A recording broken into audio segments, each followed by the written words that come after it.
여러분, 솔직히 말씀드려도 될까요? 저도 70이 넘어서야 비로소 알게 됐습니다. 그동안 제가 평생 목숨처럼 중요하다고 믿고 매달렸던 것들이 사실은 참 별것 아니었다는 걸요. 젊을 때는 남들보다 조금 더 벌려고 아등바등했고 남들 눈에 번듯해 보이려고 체면 차리느라 참 애쓰며 살았습니다. 그런데 막상 인생의 황혼에 서서 뒤를 돌아보니 정작 제 손에 남아야 할 소중한 것들은 다 놓치고 살았더라고요. 그런데 말입니다. 참 이상한 게 하나 있어요. 이 지독한 후회를 이제라도 깨달은 사람은 남은 인생이 이전보다 훨씬 더 행복해진다는 겁니다. 텅 비어버린 줄 알았던 가슴에 다시 온기가 도는 법을 알게 되거든요. 오늘 제가 78해를 살면서 뒤늦게 아주 어렵게 깨달은 이야기를 들려드리려 합니다. 대단한 성공 비법 같은 건 아닙니다. 그저 평생 성실함 하나로 버텨온 한 평범한 노인이 삶의 끝자락에서 건져 올린 작지만 눈부신 지혜들입니다. 자, 이제 제 고백을 시작해 보겠습니다. 저는 올해 78입니다. 사람들은 저를 보고 참 복되게 살았다고들 합니다. 그도 그럴 것이 저는 평생을 개미처럼 성실하게만 살았거든요. 젊을 적엔 서울 변두리에서 작은 철물점 하나를 운영했습니다. 새벽 5시면 셔터 올리는 소리로 동네를 깨웠고 기름때 묻은 장갑을 벗을 틈도 없이 뛰어다녔죠. 아내랑 둘이서 자식들 입에 맛있는 거 들어가는 재미로 손마디가 굵어지는 줄도 모르고 악착같이 벌었습니다. 덕분에 큰애, 작은애 번듯하게 대학까지 다 보냈습니다. 65되던 해 이제 할 만큼 했다 싶어 평생의 일터였던 철물점 셔터를 내렸죠. 그 뒤로는 그냥 그렇게 살았습니다. 겉으로 보기엔 참 평온한 노년이었습니다. 노후 자금도 남부럽지 않게 모아뒀고 어디 크게 아픈 데도 없었으니까요. 자식들도 제 앞가림하며 잘 살고 있으니 이제 남은 건 즐기는 일뿐이라고 생각했습니다. 그런데 말입니다. 70이 넘어가니까 삶이 이상하게 굴러가기 시작하더군요. 아침에 눈을 뜨면 예전엔 오늘 할 일이 머릿속에 가득했는데 이제는 오늘 뭘 하며 버티나 하는 막막함이 제일 먼저 찾아옵니다. 거실에 앉아 텔레비전을 켜봐도 채널만 돌리다 끝납니다.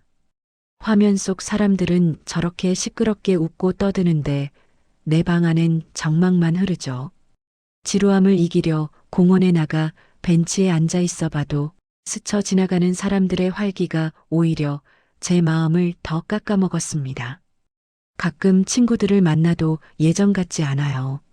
모였다 하면 무릎 아픈 얘기, 당뇨 수치 얘기. 그러다 지겨워지면 자식 자랑이나 손주 사진 보여주며 서로 위안을 찾습니다.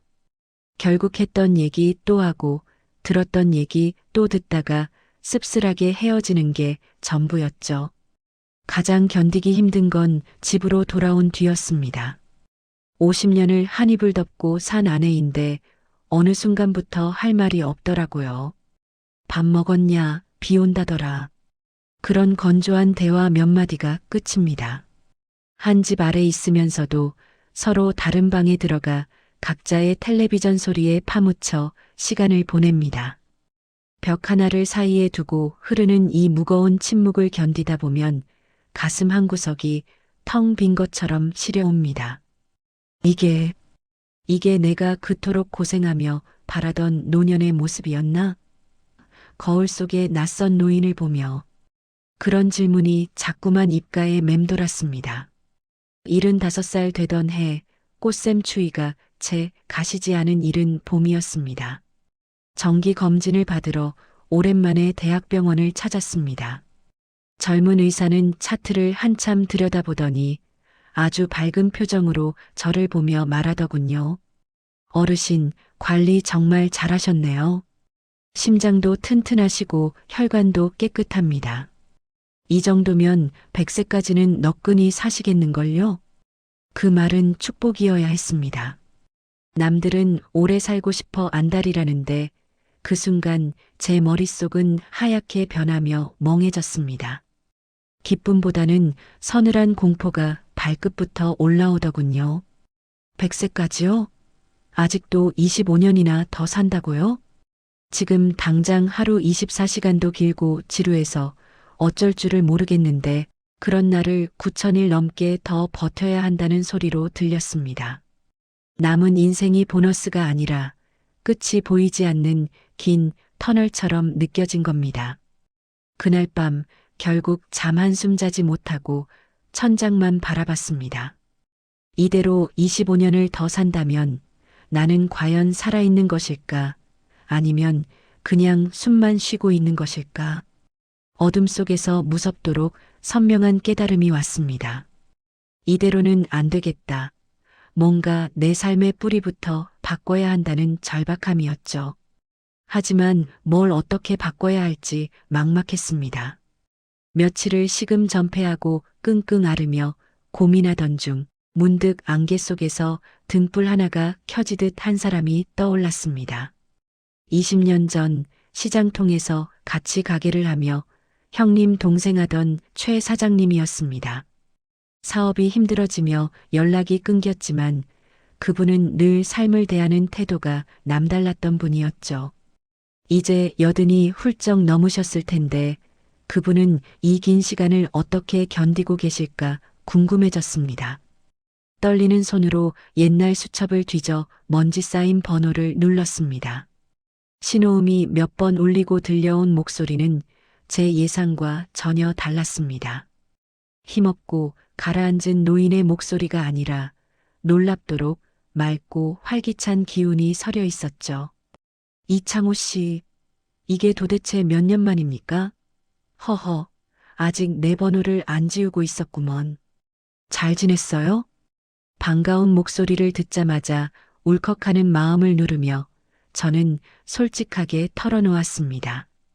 최 사장님, 사실 제가 요즘 사는 게 너무 무료하고 막막해서 전화드렸습니다. 어떻게 지내시는지 궁금해서요. 최 사장님은 제 목소리에 담긴 그늘을 금세 알아차린 듯 따뜻하게 웃으며 대답하셨습니다. 나도 그랬지. 창호 씨 마음 내가 누구보다 잘 알아요. 우리 한번 만납시다. 내가 창호 씨한테 꼭 해주고 싶은 이야기가 있어요. 최 사장님은 찻잔을 내려놓으며 창밖의 나무를 한참 바라보았습니다. 그러고는 낮은 목소리로 하지만 확신에 찬 어조로 인생의 마지막 숙제를 풀어낸 정답지를 하나씩 들려주셨습니다. 첫째, 건강은 재산이 아니라 습관 속에 있다는 걸 깨달았습니다. 최 사장님은 매일 아침 거르지 않고 30분씩 걷는다고 했습니다. 비싼 산삼이나 영양제가 아니라 규칙적인 새끼 식사와 이른 잠자리, 그리고 독 같았던 술을 끊는 것. 그 사소한 반복이 몸을 가볍게 하고 흐릿했던 마음까지 투명하게 닦아주었다더군요. 제 생각도 그랬습니다. 저 역시 몸이 예전 같지 않다며 좋다는 약만 찾아다녔지. 정작 내 몸을 아끼는 가장 기초적인 노력에는 게을렀습니다. 결국 건강은 돈으로 사는 게 아니라 매일 아침 운동화 끈을 묶는 그 마음에서 시작되는 것이었습니다. 둘째, 관계는 숫자가 아니라 깊이라는 걸 알았어요. 예전엔 수첩에 적힌 이름이 많을수록 성공한 인생인 줄 알았습니다. 하지만 최 사장님은 이제 진심을 나눌 수 있는 서너 명이면 충분하다고 했습니다. 왁자지껄한 모임 뒤에 찾아오는 허망함을 걷어내고 마주 앉아 침묵조차 편안한 사람들과의 시간에 집중하니 비로소 행복이 뭔지 알겠더랍니다. 저도 그랬습니다. 사람 좋아한다는 핑계로 이 모임 저 모임 기웃거렸지만 막상 집에 돌아올 때면 가슴 한구석이 텅 비어 있었습니다. 그건 마음을 나누는 게 아니라 그저 시간을 죽이는 일이었음을 최 사장님의 맑은 눈을 보며 깨달았습니다. 셋째, 완벽이라는 무거운 옷을 벗어 던졌습니다. 집안은 늘 칼같이 정리되어야 하고 하루 일과는 계획표대로 움직여야 마음이 놓였던 그분이었지만 이제는 조금 어질러진 거실과 뜻대로 되지 않는 하루도 너그럽게 받아들인다더군요. 그냥 편안하게 흐르는 대로 사는 게 최고라며 웃으셨습니다. 이게 저에게는 참 아픈 말이었습니다. 평생 철물점 운영하며 단 1원도 틀리지 않으려 애쓰며 살았거든요. 그 완벽주의 때문에 저 자신은 물론이고 옆에 있는 아내까지 얼마나 숨막히게 했을지 생각하니 가슴이 시릿했습니다. 넷째, 과거라는 이름의 유령을 놓아주었습니다. 사람은 나이가 들수록 뒤를 돌아본다고 하죠. 최 사장님도 30년 전의 실수, 20년 전의 후회 때문에 잠 못 이루는 밤이 많았답니다. 하지만 이제는 지나간 일은 그저 지나간 일이라고 선을 긋습니다. 오늘 지금 이 순간 내 손에 닿는 햇살에만 집중하니 마음이 호수처럼 평온해졌다고요. 사실 저는 이게 가장 힘들었습니다. 밤마다 머릿속에서 그때 왜 그랬을까 하는 재방송이 끝도 없이 돌아갔거든요. 아무리 후회해도 바뀌지 않는 과거에 발목 잡혀 정작 소중한 오늘의 시간을 다 버리고 살았던 겁니다. 다섯째, 움켜쥐기보다 가볍게 나누는 기쁨을 알게 됐어요. 아파트 경비원에게 건네는 따뜻한 캔커피 하나, 이웃과 나눠 먹는 밑반찬 한 그릇. 최 사장님은 받는 것보다 주는 것이 마음의 빈 잔을 더 빠르게 채워준다는 비밀을 뒤늦게 깨달았다 했습니다. 저 또한 평생을 모으는 법만 배웠습니다. 더 많이 벌고 더 많이 쟁여둬야 노후가 안심될 줄 알았죠. 그런데 막상 창고를 채워보니 그 안에 든 건 안심이 아니라 더 큰 탐욕과 공허뿐이었습니다. 비우고 나누어야 비로소 마음이 차오른다는 진리를 이제야 알 것 같았습니다. 마지막 여섯째, 죽음을 오랜 친구처럼 받아들이기로 했습니다. 예전엔 죽음이라는 단어만 들어도 등골이 오싹하고 불길했습니다. 하지만 이제는 언젠가 반드시 올 일이라고 인정하고 나니 오히려 남은 하루하루가 보석처럼 귀하게 느껴진다고 했습니다. 언제 떠나도 참 잘 살았다 말할 수 있게 오늘을 살게 되었다더군요. 최 사장님의 이 마지막 말씀을 듣는 순간 제 눈에서 뜨거운 눈물이 툭 떨어졌습니다. 죽음을 피해야 할 재앙으로만 여겼던 저의 두려움이 그분의 담담한 고백 앞에서 눈 녹듯 사라지는 기분이었습니다. 78년 인생 동안 눈을 가리고 살았던 제가 드디어 진짜 세상을 보기 시작한 순간이었습니다. 최 사장님을 만나고 돌아온 날 밤, 저는 머리맡에 낡은 운동화 한 켤레를 놓아두었습니다. 굳은 결심이라기보다 그냥 내일 아침에는 어제와 다른 공기를 마셔보고 싶다는 작은 갈망이었죠. 다음 날 새벽 차가운 공기를 가르며 첫 산책을 시작했습니다. 처음엔 고작 10분도 못 가 종아리가 팽팽해지고 숨이 턱 끝까지 차올랐습니다. 지나가는 길고양이가 나보다 빠르겠구나 싶어 헛웃음이 나왔죠. 하지만 포기하지 않았습니다. 비가 오면 베란다를 걷고 눈이 오면 복도를 걸었습니다. 그렇게 한 달이 지나자 신기한 일이 벌어지더군요. 30분 산책이 거뜬해졌고 무엇보다 아침에 눈을 뜨면 몸이 먼저 밖으로 나가자며 근질거렸습니다. 몸이 가벼워지니 잿빛이었던 세상에 조금씩 색깔이 입혀지기 시작했습니다. 그 변화의 에너지는 집안으로도 흘러들었습니다. 어느 날 저녁 부엌에서 등을 돌리고 설거지를 하는 아내의 굽은 등을 보았습니다. 50년 전 수줍게 웃던 아가씨의 등은 간데없고 세월의 풍파를 다 맞은 작고 가녀린 등만 나왔더군요. 저는 용기를 내어 아내 곁으로 다가가 툭 한마디를 던졌습니다. 여보, 그동안 나 만나서 고생 많았소. 참 고맙소. 순간 설거지 소리가 멎었습니다. 아내는 한참을 그대로 서 있더니 어깨를 들썩이며 눈물을 쏟아냈습니다. 50년 만에 처음 듣는 그 투박한 고백이 아내의 가슴 속 응어리를 녹여버린 것이죠. 우리는 그날 밤 결혼하고 처음으로 마주 앉아 긴 대화를 나눴습니다. 그날 이후 우리는 매일 저녁 찻잔을 마주합니다. 고작 10분 따뜻한 찻김이 오가는 그 짧은 시간이 50년. 세월의 소원함을 메워주는 기적 같은 시간이 되었습니다. 인간관계도 정리했습니다. 10명, 20명 모이는 시끄러운 모임에 가서 남의 눈치 보며 앉아있기를 그만뒀습니다. 대신 정말 마음이 통하는 서너 명의 친구만 따로 만났습니다. 그들과 나누는 깊은 대화는 100마디 헛소리보다 훨씬 배불렀습니다. 가장 큰 변화는 밤에 찾아왔습니다. 잠들기 전 습관처럼 찾아오던 과거의 후회와 실수의 망령들이 나타나면 저는 조용히 눈을 감고 제 자신에게 속삭였습니다. 창호야, 그때 너는 내가 할 수 있는 최선을 다했어. 그것으로 충분하다. 이제 쉬렴. 처음엔 내 목소리가 낯설고 믿기지 않았지만 매일 밤 중얼거리다 보니 어느덧 그 목소리가 저를 따뜻하게 안아주는 담요처럼 느껴졌습니다. 그렇게 저는 저 자신과 화해하기 시작했습니다. 최 사장님을 만난 지 어느덧 1년이 흘렀습니다.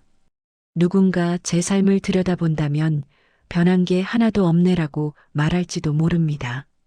저는 여전히 낡은 아파트에 살고 있고 예전과 비슷한 옷을 입으며 정해진 연금으로 생활합니다. 하지만 제 안의 세상은 천지개벽이라도 일어난 듯 완전히 달라졌습니다. 요즘 제 아침은 감사로 문을 엽니다. 눈을 떴을 때 창틈으로 들어오는 햇살이 눈부셔서 감사하고 내 발로 화장실을 갈 수 있다는 사실이 눈물겹게 고맙습니다. 예전엔 당연하게 여겼던 공기, 바람, 새소리가 이제는 매일 아침 저를 위해 열리는 축제 같습니다. 아내와의 관계는 제 인생의 가장 큰 수확입니다. 저녁마다 찻잔을 기울이며 우리는 옛날 고생했던 이야기를 하며 웃기도 하고 내일은 어떤 반찬을 먹을지 소소한 고민을 나눕니다. 50년을 같이 살았지만 서로의 눈을 이렇게 오래 들여다본 적이 있었나 싶습니다. 아내의 주름진 손을 잡고 있으면 천만금을 가졌을 때보다 더 큰 평온함이 밀려옵니다. 친구들도 이제는 많지 않습니다. 하지만 연락처 목록을 채우던 수많은 이름보다 비 오는 날, 차 한잔 할까? 라고 먼저 문자 보내주는 친구 두어 명이 제 인생을 훨씬 더 풍요롭게 만듭니다. 껍데기뿐인 소속감보다 영혼의 깊은 울림이 있는 우정이 저를 더 지탱해 줍니다. 그리고 신기하게도 이제 죽음이 무섭지 않습니다. 죽음은 끝이 아니라 오늘을 더 빛나게 해주는 소중한 배경이라는 걸 알았기 때문입니다. 언젠가 그날이 오면 저는 아내의 손을 꼭 잡고 웃으며 말할 수 있을 것 같습니다. 참 좋은 여행이었어. 당신 덕분에 참 행복했어. 죽음을 오랜 친구처럼 곁에 두니 역설적으로 하루하루가 보석처럼 반짝입니다. 지루하고 버거웠던 25년의 시간이 이제는 1분 1초가 아까운 소중한 선물 꾸러미가 되었습니다. 저는 이제 노년을 보내는 것이 아니라 제 생의 가장 황금기를 살고 있습니다. 여러분, 저는 대단한 사람이 아닙니다. 평생 기름때 묻은 철물점 하나 지키며 살다가 이제야 늙어버린 아주 평범한 노인입니다. 그런 제가 78이 되어서야 뼈저리게 깨달은 것들이 있습니다. 건강은 거창한 것이 아닙니다. 매일 아침 운동화 끈을 묶고 30분만 걸어보세요. 빨리 걸을 필요도 없습니다. 내 발로 땅을 딛고 계절이 변하는 새소리를 듣는 것만으로도 충분합니다.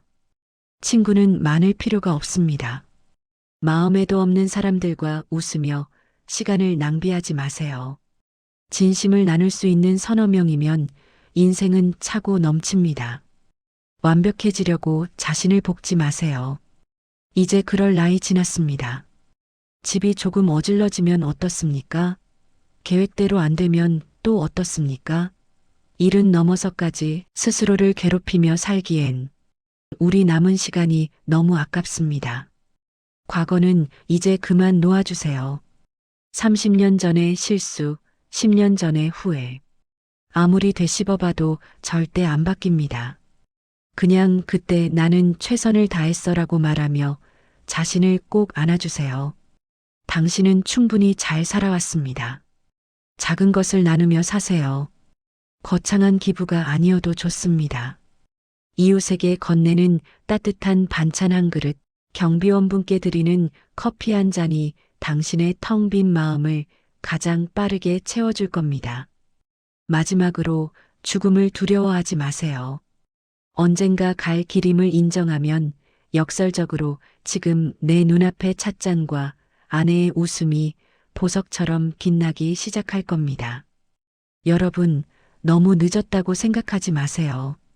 70이든 80이든 내 인생에서 오늘이 가장 젊은 날이고 가장 빠른 때입니다. 저도 75에 그 공포를 겪고 나서야 비로소 진짜 인생을 시작했습니다. 오늘 이 영상을 끄고 나면 창문을 열어 시원한 공기부터 한번 깊게 마셔보세요.